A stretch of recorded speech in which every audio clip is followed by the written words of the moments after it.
আসসালামু আলাইকুম বন্ধুরা, দেখছেন আজকে আমাদের বেরহাউলিয়া কেন্দ্রীয় জামে মসজিদের কাজ শুভ উদ্বোধন করা হলো।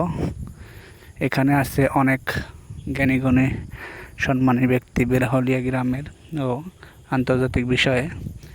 দেখছেন সবাই আছে, ইঞ্জিনিয়ার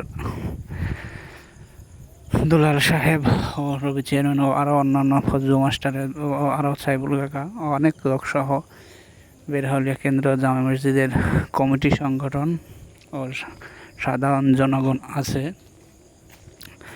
আরও সবাইকে আমন্ত্রণ করা হয়েছে অনেকেই, এবং সভাপতিত্ব করছেন বেরহাউলিয়া গ্রামের আব্দুর রউফ সরকার।